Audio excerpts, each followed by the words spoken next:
মাদ্রাসার সবচেয়ে আধুনিক একটি রান্নাঘর, যেখানে ৫ মিনিটে রান্নার জন্য তৈরি হয় ২০ কেজি আলু।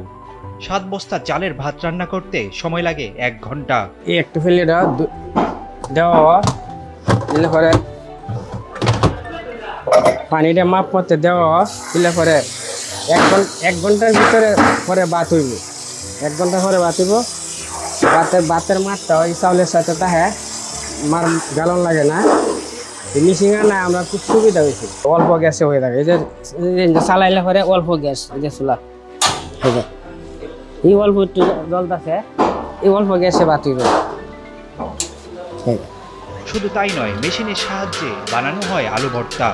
১২০০ মানুষের রান্নার সবজি কিংবা পেঁয়াজ কাটতে সময় লাগে মাত্র ৫ মিনিট। আমাদের এখানে 10 কেজি পেঁয়াজ ৫ মিনিট সময় লাগে কাটতে মেশিনে।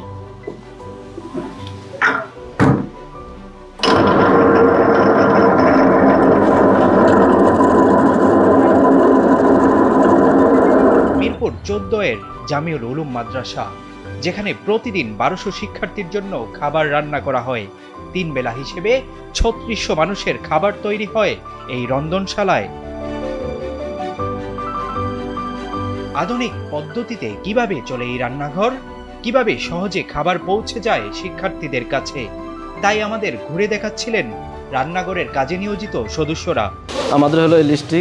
এখানে যেমন তাকমিল জামাত ১ নম্বর গ্রুপে ৮ জন খানা, ২ নম্বর গ্রুপের ৪ জন খানা, নাস্তা সকালবেলা, নাস্তা খানা হলো ৭ জন।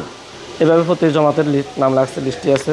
হ্যাঁ, মুক্ত বিভাগ, হেফজু বিভাগ, সব জমাতে এখানে লিস্ট আছে। এটা দেখে দেখে আমাদের ওখান থেকে নাস্তা দিবে। প্রতিটা বলে আমাদের নাস্তা দেওয়া হয়।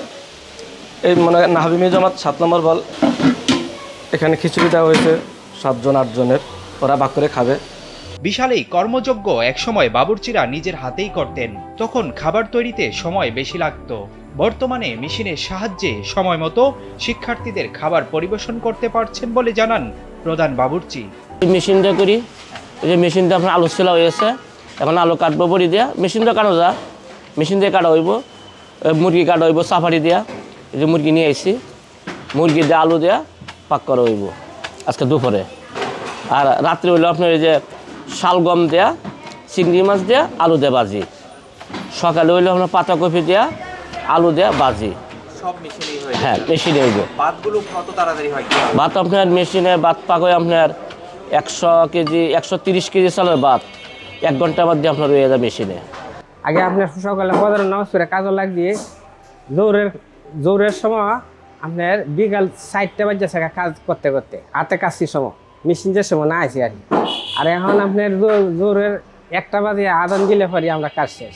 শুধু আধুনিক পদ্ধতিতে রান্নাই নয়, পরিবেশিত খাবার শিক্ষার্থীরা যাতে সহজে নিতে পারে সেই ব্যবস্থাও রাখা হয়েছে এখানে।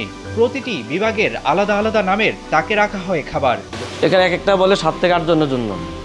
এখানে আমাদের দেওয়া আছে এই যে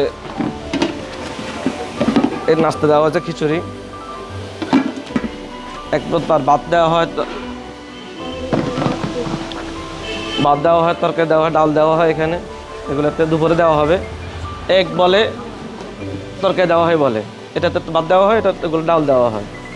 প্রত্যেক জমাতের ভিত্তিক নাম লেখা আছে জমাতের, সবাই এখানে এনে রাখবে। জি, তাইসি জমাত, হিফজু বিভাগ, মুক্ত বিভাগ আলাদা যে প্রত্যেকে রাখা আছে, ওরা রাখবে। আবার কিছুক্ষণ পরে খাওয়া দাওয়া করে আবার ১ ঘন্টার ভিতরে জমা দিয়ে যাবে। কম সময়ে রান্না শেষ হয় বলে খাবার নিয়ে কোনো ভোগান্তিতে পড়তে হয় না বলে জানাচ্ছিলেন মাদ্রাসার শিক্ষার্থীরা। যে আমাদের মাদ্রাসায় ভাত রান্না করার জন্য অথবা তরকারি কাটার জন্য, পেঁয়াজ আলু কাটার জন্য সবকিছুই আর কি সবকিছু মেশিন দিয়ে তৈরি করা হয়। বাংলাদেশে যে মাদ্রাসাগুলো রয়েছে এর মধ্যে থেকে আমাদের মাদ্রাসার বোর্ডিং ব্যবস্থাটা অন্যতম।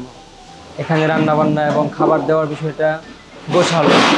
দেখা গেছে যে প্রত্যেক জামাত ভিত্তিক নাম দেওয়া আছে, এখানে বোলবাড়ি রাখা আছে। একটা ছাত্র যখন খাবারের সময় দেওয়া হয়, খাবারটা বাড়া থাকে, এখানে যারা বাবুর্চি আছেন তারা খাবারটা রেখে দেন।